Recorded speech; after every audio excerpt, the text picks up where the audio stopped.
நம்ம இந்த வெள்ளிக்கிழமைக்கு முன்னாடி நாள் வியாழக்கிழமையே நம்ம மகாலட்சுமி தாயாரை வீட்டுக்கு அழைச்சிடணும். என்ன பண்ண போறோம்னா, நல்ல வியாழக்கிழமை வீடு நல்லா தூய்மைப்படுத்தி வச்சிருங்க.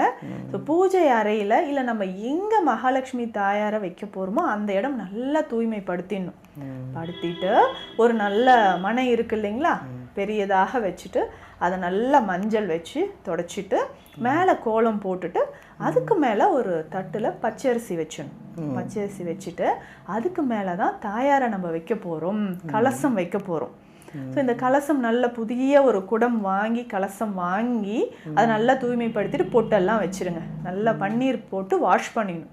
ஸோ மஞ்சள் குங்குமம் எல்லாம் வச்சுட்டு உள்ளே நமக்கு சுத்தமான தண்ணீர் நம்ம விட்டுணும். இந்த தண்ணீரில் விபூதி, குங்குமம், மஞ்சள், பச்சை கற்பூரம், ஏலக்காய் இது எல்லாமே சேர்த்து வச்சிடணும் அந்த தண்ணீரில். அதற்கு மேலே நம்ம மாவிலை வச்சுட்டு மேலே நம்ம தேங்காய் வைக்க போகிறோம். இந்த கலசம் நம்ம ரெடி பண்ணிடுறோம். பூஜை அறையில் நல்லா விளக்கு ஏற்றிட்டு நம்ம நிலவாசலையும் நல்லா தொடச்சி பொட்டெல்லாம் வச்சுட்டு பூக்கள் வச்சுட்டு வீட்டில் குழந்தைகள், பெண் குழந்தைகள் இருப்பாங்க இல்லையா, ஸோ அவர்கள் கையில் கொடுத்து அதை வீட்டு வாசல்ல இருந்து உள்ளுக்கு பூஜை அறை வரைக்கும் நம்ம எடுத்துகிட்டு வரணும். ஸோ அப்போ தான் நமக்கு தாயாரே, மகாலட்சுமி தாயாரே வீட்டுக்குள்ளே வந்துட்டாங்க, அழைச்சிட்டோம். ஸோ நம்ம வீட்டுக்குள்ளே வந்துட்டாங்க வச்சிடணும். அடுத்த நாள் காலையில் தான் நம்ம இந்த பூஜை முறைகள் எல்லாமே செய்ய போகிறோம்.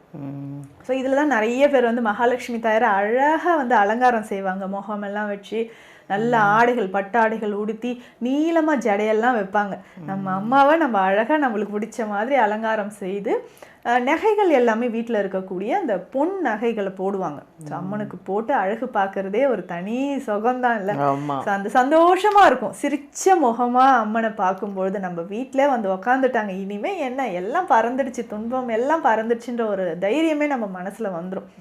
ஸோ அப்போ நம்ம நெய்வேத்தியமாக நம்ம எல்லாம் செஞ்சு வச்சு படைக்கலாம். ஸோ சர்க்கரை பொங்கல், ஸ்வீட்டு நிறைய கொழுக்கட்டை செஞ்சு வைப்பாங்க, அப்பம் செஞ்சு வைப்பாங்க.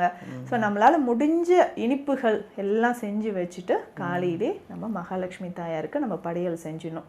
இதில் ஒரு சிலர் மஞ்சள் கயிறு வச்சு அதை கையிலையும் எடுத்து நோன்பு கயிறாக கட்டிக்கலாம். வீட்டில் இருக்கவங்க எல்லாரும் கட்டிடலாம். அதுக்கப்புறம் ஈவினிங் தான் நம்ம வீட்டுக்கு நிறைய பேர் நம்ம அழைப்போம் இல்லைங்களா. ஸோ வந்தவங்க நல்லா ப்ரேயர் பண்ணிட்டு நம்மளை பிளஸ் பண்ணிட்டு போகணும்.